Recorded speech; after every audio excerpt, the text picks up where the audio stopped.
What is it like to inherit someone's 401k? We always hear so many good things about 401ks and matches, but what's it like when you pass one down? Corey's going to hit that topic, and then I'm going to hit Elimination Tuesday, which will be exceptionally painful today, as well as new tech ideas. Some I like, some not so much. But as we get started, this is a financial education presentation. You must do your own due diligence on anything you hear in this presentation. More disclaimer information can be found on ankerstarwealth.com, and the opinions expressed are mine and Corey's alone. Take it away, Corey. Inheriting a 401k. Yeah, I'm going to explain why this is one of the worst accounts you can inherit. Now, the title of this article is a little extreme. A traditional IRA or 401k is the worst asset to leave your loved ones. You know, I'm thinking like a hoarder house with basically no equity or something. That would probably be worse than something like that. There's a lot of probably worse things to inherit. But in terms of accounts, this is not a really desirable account. You know, you think about how old folks are, or even looking into the future. People are having kids later. You know, it's very reasonable to be kind of in your peak earnings years around the time where, you know, one or both of you inherit some accounts from your parents who have passed. And if you do inherit a traditional IRA or a 401k, because of the tax rules associated with that, and you only have a 10-year window now to empty that account out. And if you're in peak earnings years while you're emptying that account out, most of that money, not most, but a significant percent of that money is just going straight to taxes from that traditional IRA or 401k. So if you're in a position to convert these accounts into Roths while you're alive, even if you're 70, and you convert that while you're alive, or maybe you get it done before you take Social Security, whatever. If you can do that and you live another 10, 15, 20, 30 years, and then folks inherit that Roth IRA from you, they could let it grow tax-free for another 10 years and then pull it all out at the end of that tax-free. So it gives you just a much better outlook versus, hey, someone's got to pull this out relatively quickly, and it's going to push them into a really high tax bracket if they're already working. So you really do want to avoid the traditional IRA or 401k inheritance if it's a substantial amount of money. You know, if it's 20, 30,000, then, you know, then that's its own thing. But if you're talking $500,000 or more, you'd like to convert that if you can. And then I have one more, Mike, a bonus. Sure. Two people Absolutely. in the family, you are very active in the collectible space. And in both instances, the significant other or spouse is not active at all in the collectible space. But there's, let's call it 6 figures of collectibles, cards, you know, figures, just rare things, items that are being held at the house. And in the event that something happened to that spouse, there's like a catalog of information, but some of it is just like the Rain Man, I know what this is worth, I know what this is worth kind of thing. And that's scary for a spouse to deal with, to not get ripped off and to handle that. So, you know, if you do have a let's call it a portfolio of collectibles at your house, you want to make sure that your spouse is very aware of all those things, what they're worth, and what to do with them. You might even want to type up instructions of where and how to sell them in the event that something happens to you.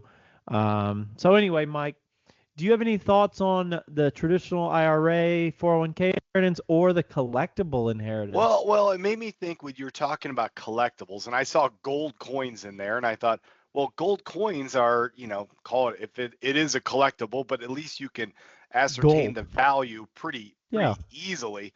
But I was going to ask you, Corey, like, what do you collect or have you collected throughout your life? No, I really don't. I mean, but it's interesting. My family members, one of them makes their living. They're full-time Pokemon collector slash trader, and that's it. And it's road shows and it's online presence and it's all Wow. that stuff. And they've made a career out of it, which is pretty cool. And I learned a lot from him, so that's interesting to me. But certainly, if I were to inherit his book of assets, which I wouldn't, but just I'm just thinking, right, in the event that someone does, I would have no idea what to do with those to not get scammed or ripped off because that's common, that can happen. And then Yeah. another family member does sports memorabilia, and they're sitting on lots of stuff and they trade some, keep some, but it'd be a scary thing. If I inherit a 401k, at least I know what it's worth. That's true. That's true. And the government knows what it's worth as well. So, so they'll get their cut.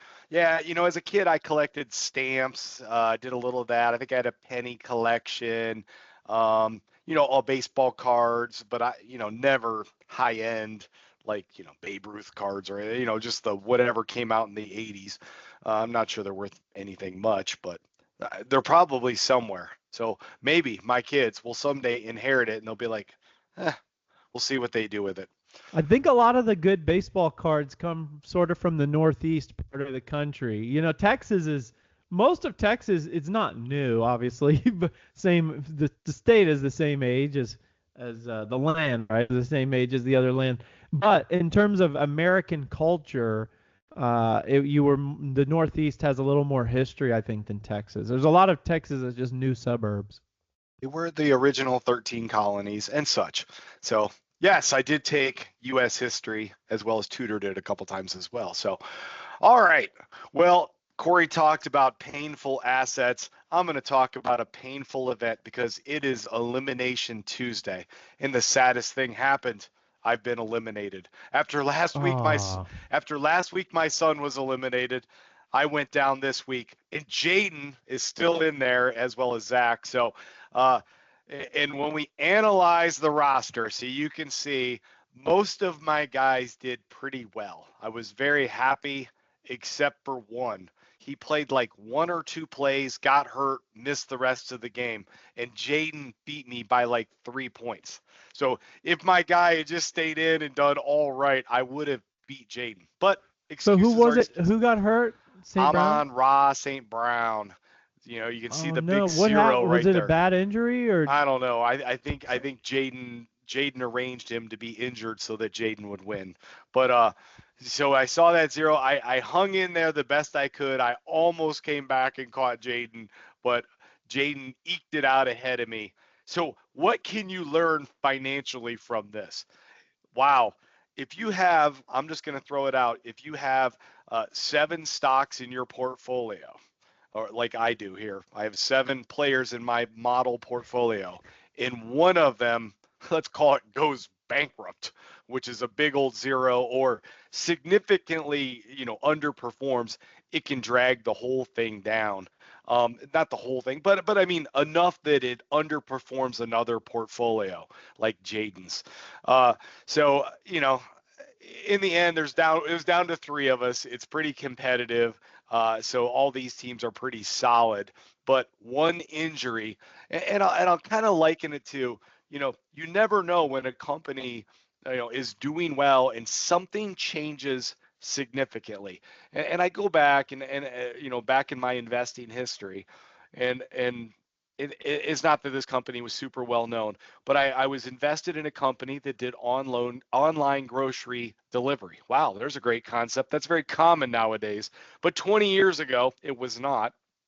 And that was something I said, that is a great thing I would love. So I invested in a company called, what was it?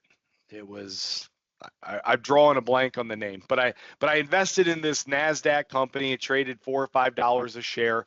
Their CEO was an executive they'd hired from Coca-Cola. So I'm like, this company's going to do well. Well, all of a sudden, that executive had some health issues and he had to resign his position. And that stock dropped over 50% that next day. So it was kind of like similar to this, where this player, just suddenly drops off the board. And of course, I had to, look back then. You read the newspaper, and it was the leading loser on the NASDAQ that day. And I said, wow, I own the leading loser on the NASDAQ. I don't know. I was diversified enough. It wasn't like my whole portfolio was in it or anything, but still, it was like a shock, not unexpected, just like St. Brown going down with whatever injury he went down with. So that's the lesson I'm pulling out of that. So, anyways, on next week, on next Tuesday, we'll know who wins between Jaden and Zach for the the coveted Ankerstar Well Silver Bull. All right. So one other thing I wanted to cover today is I see new products get launched, and sometimes I say, well, that looks like an interesting idea. So Samsung is coming out with the first multi-folding phone as competition from Chinese brands intensifies. Okay, so first of all, as a former owner of the the Motorola Razr, which just folded in half, was not a smartphone. I actually liked that thing folded way back when. It had a heavy feel to it. But I'm going to scroll down and show you. Here's the picture of this tri-fold phone. Now, Corey, I'm going to react a little negatively. This just seems like you took an iPad and now you can fold it into 3 parts and your iPad is smaller to me. I'm like, and now it cost $2,500 to buy this. And I'm like, why don't we just own an iPad and put it in a nice case? Like, why do we need our phone to fold out to be so huge? So I don't really understand the benefits of this.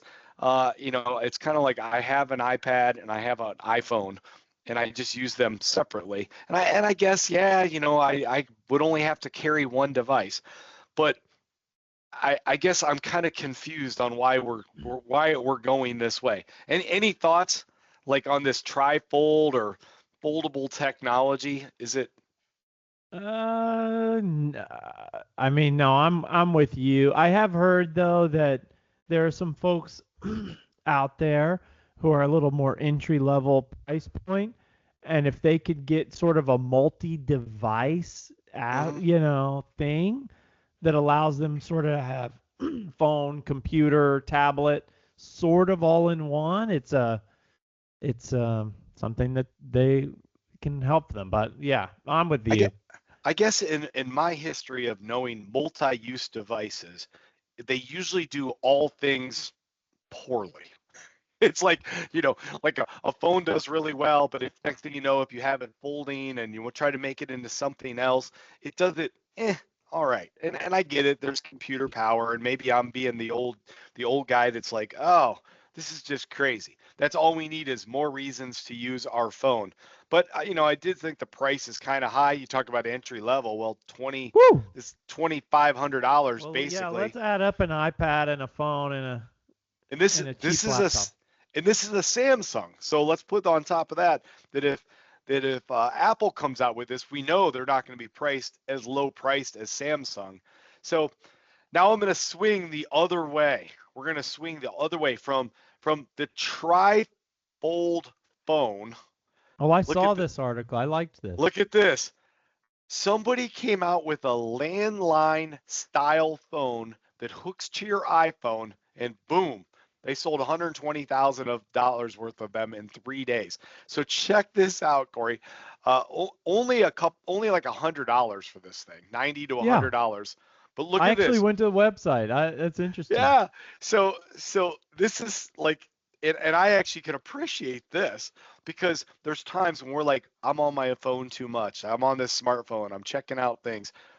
This makes your smartphone into the dumb phone of 30 years ago, 40 years ago. And they're selling, obviously quite a few of them. It'll be interesting to see where this goes. If I put one of these out on my table, I'm pretty sure my kids won't know what it is. they'll be like, what is that? Is that like a paperweight or a sandwich maker or what? You know, they're not going to have a clue what this thing is because they haven't seen it before, or at least they probably don't remember.